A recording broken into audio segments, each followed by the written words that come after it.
el libro de Oseas. Diga conmigo, Oseas.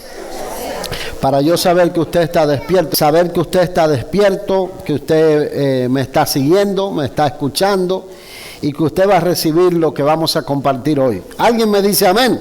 Amén. Aleluya. En lo que salen ellos, ¿verdad? Aleluya. Yo lo llamo, miren, a ver cuánto me están prestando el oído. Sí, yo lo llamo a Oseas. Lo llamo a Oseas, el profeta con el corazón quebrantado. Así lo llamo a Oseas, el profeta con el corazón quebrantado. El libro nos muestra algo que éticamente es difícil de comprender, que Dios te mande a que tú vayas a la, ¿cómo se llama la zona roja del país de ustedes? Sí, por allá la Duarte con París, en Dominicana. Por allá le dicen la bazuca, le dicen en algunos lados. Son las zonas rojas. Es que Dios mande a un hijo suyo a buscar una mujer infiel y que se case con ella. Mucha gente ha tratado de dar explicación a este pasaje y decir que en realidad Oseas se casó con una mujer que era fiel y entonces después ella le fue infiel. Pero aquí, literalmente el pasaje dice que Dios lo mandó a buscar, dice, a una mujer adúltera. Es el término que se utiliza aquí para hablar de inmoralidad sexual. De una mujer adúltera y que la tomara por esposa, hiciera un convenio o hiciera un contrato matrimonial en el cual se involucraba la familia, se involucraban los padres, y que se casara con ella y tuviera hijos con ella, con el propósito de entonces Dios utilizar la unión matrimonial como una ilustración de la relación que Dios tenía con el pueblo de Israel en ese momento dado. Aún los hijos parece que eran hijos de inmoralidad, o no eran de Oseas, por lo que nosotros vemos allí. Como decía la canción por allí, es hijo mío el negrito. Y decía, el negrito es el único tuyo, pero en este caso, ninguno de los hijos era de Oseas. La cosa estaba peligrosa. Entonces, se hace difícil comprender que Dios le pida a alguien que haga algo como eso. Pero miren esto. Nosotros encontramos la figura del profeta Ezequiel. ¿Cuántos han leído un poco del profeta Ezequiel? El profeta Ezequiel, Dios lo llama en medio del cautiverio, cuando ya Israel está en Babilonia, y lo utiliza a él y le dice, Ezequiel, vas a dormir 365 días o un año entero sobre tu lado derecho, y después te vas a dar vuelta y vas a dormir 365 días sobre tu lado izquierdo, y tú no vas a salir, vas a estar mudo, vas a estar allí, y tú vas a agarrar, dice, excrementos humanos para tú cocinar tu comida, a fin de tú ilustrar lo que le va a pasar al pueblo de Israel por no escuchar mis palabras, por no obedecer a mi voz. Y uno dice, wow, ¿será que Dios puede pedirle eso? Y después le dice, profetiza que la ciudad va a caer en manos de los babilonios, y ese mismo día que tú profetices se te va a morir tu esposa. Y ese mismo día se le murió la esposa. Entonces uno dice, wow, ¿puede Dios pedir esto? Bueno, diga conmigo, Dios es soberano. El atributo de soberanía implica que nadie le puede dictar a Dios lo que Él hace, ni cómo lo hace, ni cuándo lo hace, sino que Él hace según su consejo y su sabiduría. Así lo han determinado, porque Él es Dios. Él nos hizo, somos sus vasijas y somos solamente instrumentos de su gracia. Dios trata con los creyentes de manera similar a como lo hizo con Israel. Quizás no lo hará de esta forma o con esta severidad, pero es cierto que cuando nos están pasando ciertas cosas en nuestras vidas, nosotros debemos empezar a tener un examen de, Señor, ¿qué está pasando? A meditar en nuestros caminos, a meditar en nuestro corazón, examinar cómo estamos viviendo, porque, ¿verdad?, de alguna manera Dios utilizará diferentes recursos a fin de madurar nuestro carácter, de que nosotros estemos firmes y de que lo más importante se produzca, que nuestros nombres estén escritos en el libro de la vida. ¿Dice amén? Porque lo más importante es que nuestros nombres estén escritos en el libro de la vida. Eso es lo más importante. Todo lo demás es secundario. En el libro de Oseas nosotros vemos que aún la prosperidad material es algo secundario, y que a veces la prosperidad material no es una indicación de que tú estás bendecido, porque a veces aún la prosperidad material se puede convertir en la mayor maldición para algunas personas. Yo estoy persuadido de que hay gente que jamás Dios le va a poner dinero en las manos. ¿Sabe por qué? Porque se van a perder. Entonces el Señor ya lo vio por adelantado y dice: a ese no le voy a dar ni un centavo, nunca le voy a poner dinero en las manos porque se va a perder. Hay cosas que Dios no nos las va a permitir porque Él sabe lo que es mejor para nosotros. Hay otros en los que dice: en ese puedo confiar, porque en lo poco has sido fiel, en lo mucho te pondré. Entonces, aquí vemos lo que es en este libro de Oseas, la ilustración de lo que representó la prosperidad para la nación de Israel. En el momento de prosperidad se volvieron a los Baales, se volvieron a Astoret, que eran dioses satánicos de los pueblos que ellos habían conquistado. Y de la misma manera que en los días de Jeroboam, diga conmigo Jeroboam. ¿Se acuerdan que se había dividido Israel en dos partes cuando muere Salomón? ¿Cuántos se acuerdan de eso? En los días, solamente dos. Bueno, se dividió en dos partes cuando Salomón muere. Entonces, ¿qué pasa? Jeroboam levanta una adoración a un becerro, a un culto idolátrico. De la misma manera, Oseas, cuando profetiza, está profetizando en los días de varios reyes que nosotros vimos listados allí, entre los cuales se encuentra aún el mismo rey Ezequías, que fue uno de los reyes más nobles de la nación, y donde la nación alcanza su mayor auge de prosperidad. Y aún así, Dios le habla y le dice: mira, mi pueblo es un pueblo rebelde, en la prosperidad se olvidan de mí. Y como se olvidan de mí, le va a ocurrir lo mismo que le ocurrió a la vecina Israel. La vecina es, ¿se acuerdan que Israel había caído? La parte norte o sur de Israel, o las 10 tribus y media habían caído, habían sido llevadas a Siria y habían sido deportadas, y se habían traído gente de las tierras de Asiria y de esos pueblos por allá, y los habían transportado producto de la rebelión. Ahora Dios le está hablando al pueblo.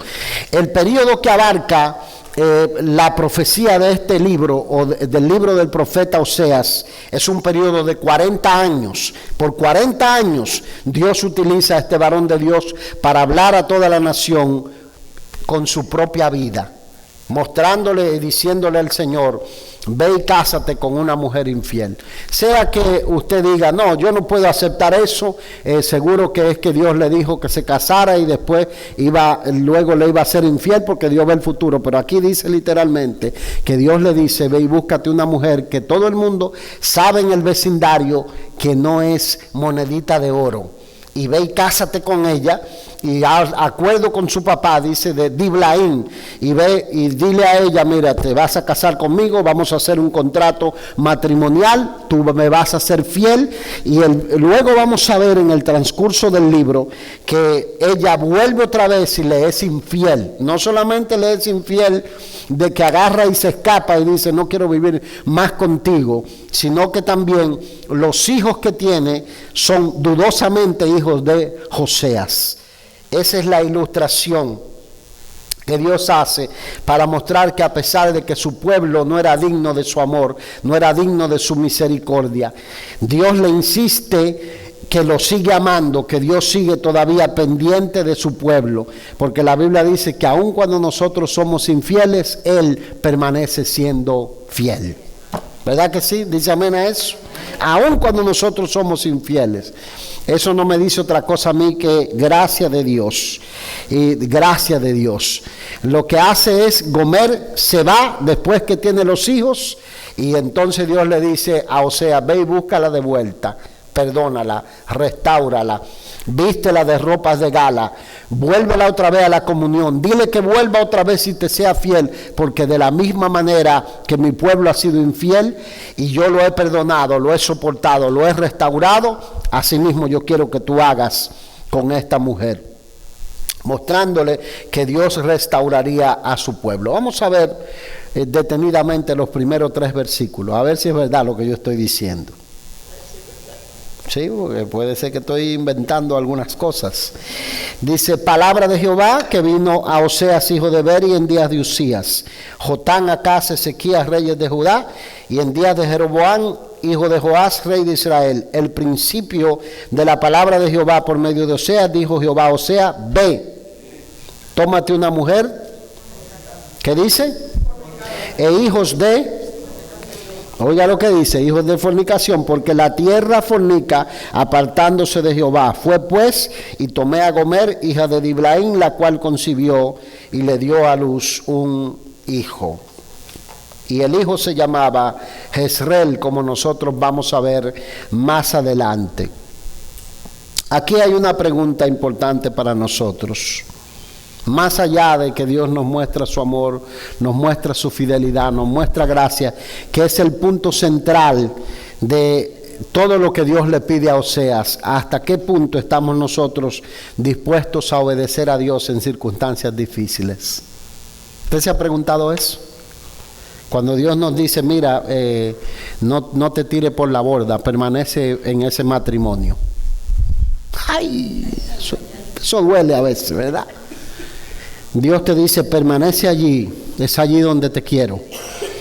Y usted tiene que permanecer allí, aunque a veces duele. ¿Hasta qué punto estamos nosotros dispuestos a obedecer?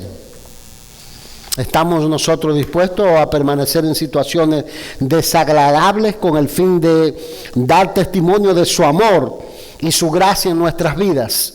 Porque a veces nosotros queremos salir huyendo. Esto es lo que yo he aprendido a lo largo del camino. Dios ve por adelantado lo que tú y yo no podemos ver. Y muchas veces hay gente que agarra las maletas y dice, yo no aguanto más, y sale huyendo, y Dios estaba a la vuelta de la esquina para responderle. Entonces tiene que volver atrás y empezar el proceso en cero de vuelta. Y empezar de vuelta con el mismo sufrimiento, con el mismo dolor, con la misma prueba, cuando ya Dios estaba a punto, porque no pasó la prueba. Yo digo, ¿hasta qué punto nosotros estamos? ¿Conoce usted a alguien que haya permanecido en una situación como esta solo por serle fiel a Dios? Yo he conocido unos cuantos. Que solo por serle fiel a Dios dicen, mira, yo sé que la cosa no está buena, sé que esto no está agradable, sé que esto no está bien. Yo recuerdo, yo creo que era el año 2019, preparando algunas notas sobre el libro de Oseas, alguien vino a la oficina y me dijo, mi esposa me fue infiel. Y en nuestra cultura, si el hombre se tira una canita al aire, está todo bien, ¿verdad? Pero si lo hace la mujer hay que matarla.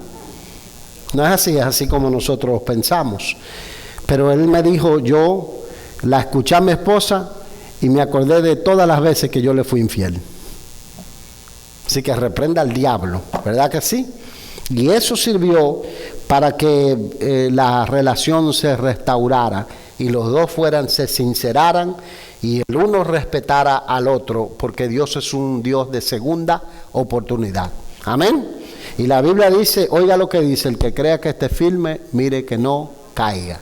Nosotros tenemos que andar todo el tiempo con temor y temblor, temblando en la presencia del Señor, sabiendo por dónde nos metemos. Hay callejones por donde no hay que meterse. Dice amén. Sea hombre o sea mujer, hay callejones por donde no hay que meterse. Porque el diablo está a la vuelta de la esquina esperando. Como león rugiente. Y tiene dientes, ¿eh? No es como alguno dijo que no tiene dientes. Sí tiene dientes. Y sabe devorar a todo el que se sale de la manada. Él sabe devorar. Entonces, a veces no es ese el caso, no es una relación de infidelidad como le pasa a Oseas, a veces es un manager de un trabajo que hay que aguantarlo, que es insoportable, a veces es un hijo rebelde que, oiga, que usted está a punto de tirarlo a la calle. Bueno, nosotros queremos tirarlo a la calle de que cumplen 18, pero lo amamos tanto que le decimos, no, vamos, hey, están allí, están allí. Pero lo amamos tanto, ¿verdad? Que uno dice, mi papá me aguantó, mi mamá me aguantó, vamos a aguantarle un poquito. Son buenos chicos. Ellos se portan bien, a ellos no los queremos votar. Pero a veces hay hijos, ¿verdad?, que llevan al límite a la relación con los padres. Nosotros somos una cultura en la que decimos, y a veces nos costaba entender que aquí el estadounidense tiene 18, bueno, te bajas y te rentas por ahí. Y nosotros somos de esa cultura que a los 30 lo tenemos todavía en la casa. ¿Sí o no? Es así, ¿verdad? Y mientras no se case lo tenemos en la casa. Pero mientras más crecen uno dice, ahora entiendo más a los americanos. Y les pasa como dijo un hermano, dice que cuando lo veía pequeñito decía, ay, yo me lo quería comer y ahora me pregunto, ¿por qué no me los comí? Sí, se lo hubiese comido y se evita todos esos dolores de cabeza. Pero, ¿verdad? A veces se llega a ese límites. Aún en la relación matrimonial hay límites según lo que dice la palabra del Señor. Porque dice que la infidelidad deja libre al otro. Pero Dios, oiga lo que hace, nunca se dio por vencido con ninguno de nosotros. Nosotros le somos infiel hoy y Él nos sigue amando hoy. Le somos infiel mañana y nos sigue amando mañana.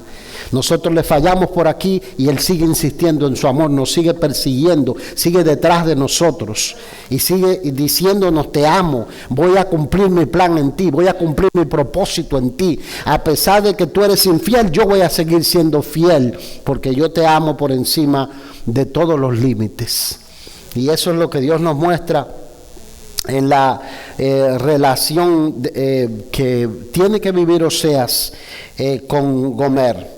El significado, y vamos a ver de alguna manera lo que representan los nombres de los hijos de Oseas. Vamos a ir al versículo 3 o al versículo 4, donde dice que él tuvo un hijo. Vamos a leer del versículo 4 al versículo 9. Pero vamos a ir detenidamente. Dice aquí, y le dijo Jehová, ponle por nombre a Jezreel, porque de aquí a poco yo castigaré a la casa de Jehú por causa de la sangre de Jezreel, y haré cesar el reino de la casa de Israel. Deténgase ahí, présteme el oído. Lo que significa la palabra Jezreel es Dios siembra o Dios esparce. Y lo que se hace referencia aquí, se hace referencia a una matanza. ¿Cuál es la matanza? La matanza es producida por un hombre llamado Jehú, en lo que es el valle de Jezreel o lo que es parte del valle de Megiddo, donde se va a librar la última batalla entre el bien y el mal en la historia de la humanidad cuando Jesucristo venga. O sea, las profecías que nosotros vemos que Oseas está hablando en sus días, también tienen cumplimiento en los días futuros. Es como si fuera un libro también profético, apocalíptico de alguna manera. Y lo vamos a ver a través del libro. La matanza de los hermanos de uno de los reyes de Israel por este hombre llamado Jehú, del rey Ocosías. Y nosotros vemos aquí lo que es un paralelo en lo que es la parábola de el mayordomo infiel y el uso sabio de los recursos de este mundo. Dios le confía a este Jehú lo que significa el hecho de que él limpiara la nación, pero él la agarra y se cega y empieza a cometer matanzas, asesinatos, a cometer injusticia, pecados de diferentes tipos y no sabe utilizar lo que Dios le entrega. Entonces, ¿qué es lo que hace Dios? Dios agarra y lo que hace es que lo castiga por lo que está haciendo. Oiga lo que Dios le hace a Gomer: le envía un hombre consagrado, le envía un hombre santo, le envía un hombre que está dispuesto a dar la vida por ella, porque el hombre estaba enamorado de su mujer. Estaba enamorado, porque si no, no sé, ¿ustedes creen que porque Dios le diga cásate con ella, él se va a casar con ella? Es porque él la veía desde muchachita. Oye, si Gomer fuera una muchachita seria, yo me casaría con ella. Hasta que Dios le dice, cásate con ella. Usted se cree que eso vino así de la nada. Es que Dios lo estaba vigilando. Esa es la que tú quieres. Cásate con ella, o sea. Y tú vas a ver lo que viene después. Y Gomer dice que no valora y se casa. Y este hijo parece un hijo de sospecha, porque dice que le pone Dios, porque yo voy a corregir la injusticia. Hay algo muy importante que nosotros tenemos que aprender aquí en la aplicación de este hijo o de este nombre, es que nosotros tenemos que utilizar bien las posiciones, a dónde Dios nos coloca, dónde Dios nos planta. A veces estamos en posiciones de autoridad o de influencia y utilizamos esas posiciones de influencia para maltratar, para herir a otros, para humillar a otros. Y a Dios le desagradan esas cosas. Y por eso lo que dice el Señor es: por cuanto Gomer no ha sabido valorar la gracia, lo que yo le he entregado, los dones, los talentos de tener un hogar, de tener un esposo, de alguien que la honrara, y aún así también tiene un hijo que es un hijo de infidelidad, yo voy a corregir su pecado. Y entonces lo que hace Dios es que la utiliza para hablarnos a nosotros. O sea que el mensaje es para nosotros. Utilicemos bien los dones que Dios nos ha dado. Utilicemos bien todo lo que Dios pone en nuestras manos. Todo lo que Dios nos ha conferido. El tiempo, la juventud, bueno, la juventud se fue, pero nos queda tiempo, ¿verdad que sí? Amén, nos queda energía. Y la juventud, tienen que utilizar bien lo que Dios les ha dado, utilizarlo para su gloria, ¿verdad? Y donde Dios te pone, tú decir, estoy aquí para aplastar todo lo que me aplastaron. No. Estoy aquí para bendecir a todo aquel que cruce, ¿verdad?, por mi lado, porque Dios me ha llevado hasta este punto del camino. ¿Dice amén? Eso es lo que se llama, ¿verdad?, saber utilizar lo que Dios nos ha entregado. Dios le dice al pueblo que utilice bien. Yo siempre pongo énfasis en esto, mis amados, es que en la sociedad de la época, casi todas las profesiones, la gente va detrás de cuánto puede obtener o cómo puede lucrarse con las profesiones. Los que son médicos, los que son abogados, los que son inspectores, los que son senadores, los que son diputados. Y ahora los periodistas se unieron a los abogados y los doctores, ya tienen su lugarcito en el infierno aparte, si no se arrepienten. Entonces, todo lo que Dios nos pone en la mano, tenemos que utilizarlo para su gloria. El carro es de Él, la casa es de Él. ¿Es tuya o es de Dios? ¿Es tuya o es de Dios? Todo lo que Dios te pone en las manos es para utilizarlo para su gloria. Si no tiene ese objetivo, no sirve para nada.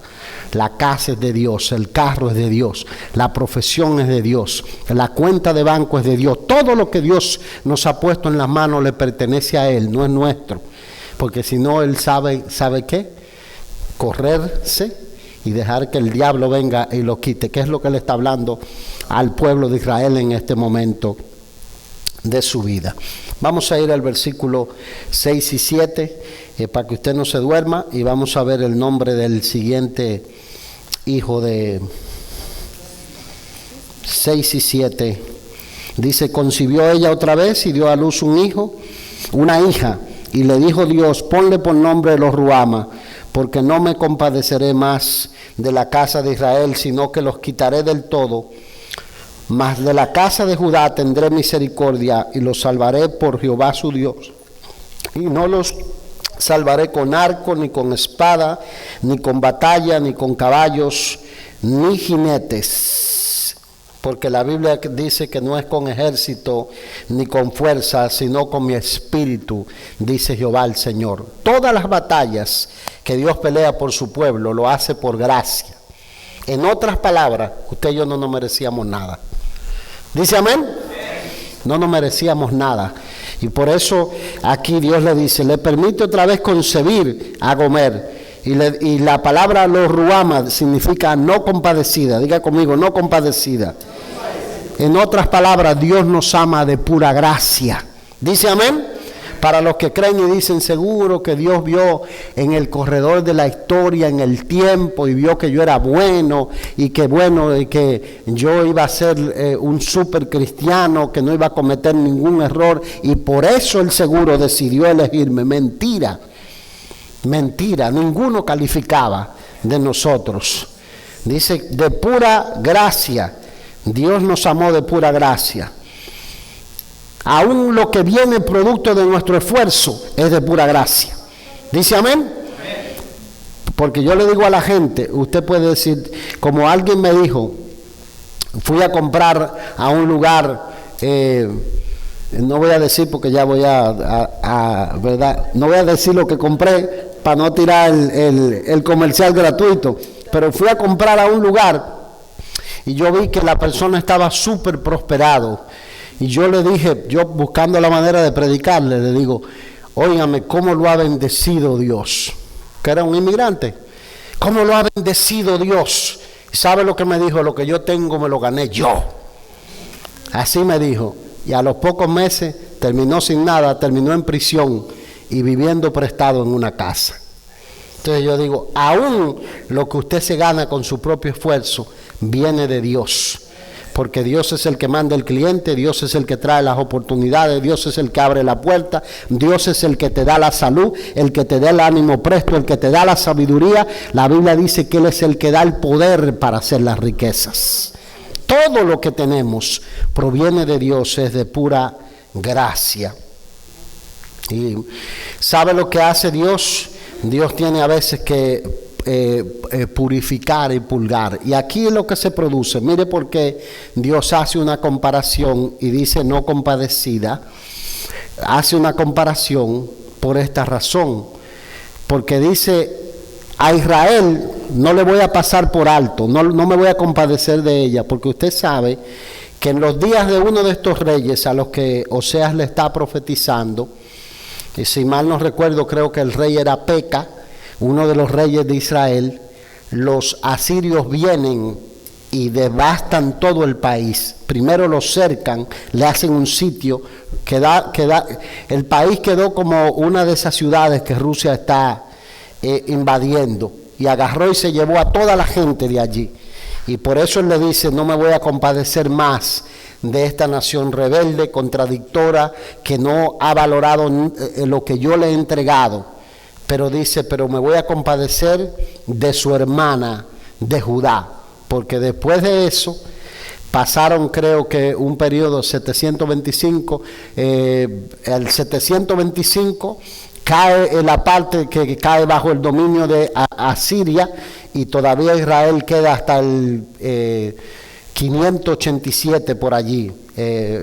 O sea que pasaron un poco más de 100 años, 100 años, más de 100 años. Todavía Dios le dio un chance. Pero Dios tiene un límite, y lo que hace es el Señor que nos hace a nosotros mostrarnos que Él desea que nosotros seamos prosperados, seamos bendecidos, que nosotros aprendamos el valor de la fidelidad, que aprendamos que hay una diferencia entre el creyente que es infiel y el creyente que no es fiel, porque al creyente que es fiel, la mano de Dios va a estar siempre sobre él, Dios lo va a estar cuidando, Dios lo va a estar protegiendo, la bendición del Señor siempre va a descansar sobre nuestra vida y sobre nuestra familia, sin importar la tribulación o la dificultad que estemos pasando. ¿Alguien dice amén a eso? Amén. Así que, por último, vamos a leer el significado del último nombre y con ese vamos a cerrar. Después, versículo 8 dice, después de haber destetado a los Ruama, es decir, pasaron más o menos 3 años, diga conmigo, 3 años, era el periodo en el que los judíos, por eso se dice, dejaban de dar el seno a los bebés. O sea, pasaron 3 años Y Gomer, esa es la sospecha que tenemos, volvió a serle infiel. O sea que evidentemente no tuvo hijos, ninguno de esos hijos eran de Oseas. Y dice, volvió otra vez a concebir, y concibió y dio a luz un hijo, y dijo Dios, ponle por nombre lo a mí, porque vosotros no sois mi pueblo, ni yo seré vuestro Dios. Oiga lo que dice, vosotros no sois mi pueblo, ni yo seré vuestro Dios. Aquí hay una ilustración. Y lo que Dios, présteme el oído, lo que Dios está ilustrando es lo que le pasó a la nación de Israel. Dios le envía un profeta tras otro, diciéndole, sírvanme con fidelidad, caminen de la mano conmigo, caminen en temor y temblor. Y llega un momento cuando ya pierde el temor.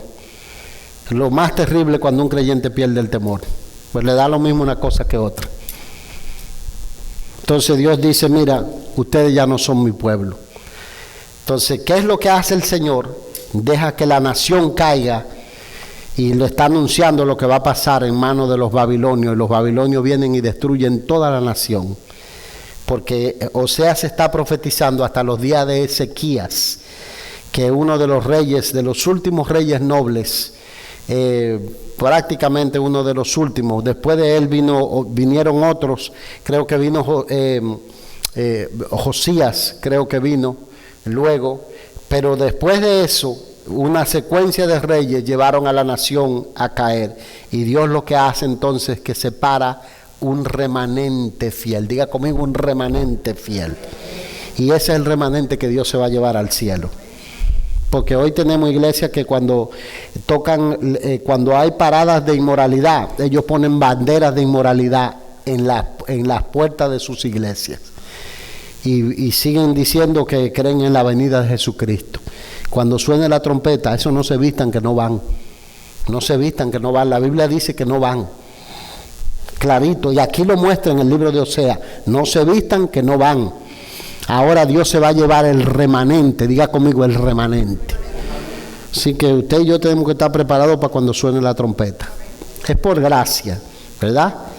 Es por gracia, pero la gracia lo que hace es que nos equipa para vivir la vida que Dios quiere. ¿Dice amén? Algunos dicen, Dios me sigue amando. Hablábamos con una de mis hijas y decíamos, una vez salvo, siempre salvo. Digo, no es tan así. Una vez salvo, siempre salvo, si hay temor, si hay obediencia, si hay santidad, si hay caminar con el Señor. Pero si te saliste de eso, tú no eres salvo. No hay evidencia de salvación. Tú tienes que andar con temor y temblor en la presencia del Señor. En otras palabras, Dios lo que le dice al pueblo es, este pueblo de labios me honra, pero su corazón está lejos de mí. Y lo que hace Gomer, ¿verdad? Permanece en el matrimonio, pero ya tiene 3 hijos que son sospechosos. Entonces muchas veces el creyente, ¿verdad? Sigue, sí, yo lo sigo amando, pero mi corazón está en otro lado. Y Dios no se va a llevar a una esposa infiel, Dios se va a llevar una esposa fiel. Amén. Y para que sea fiel, tiene entonces que dejar lo que vamos a ver luego que pasa con Gomer. Y aquí vamos a cerrar. Sí, ya, porque eso es friendo y comiendo. Friendo y comiendo. Sí, porque se enseña mucho diciendo poco. ¿Sí?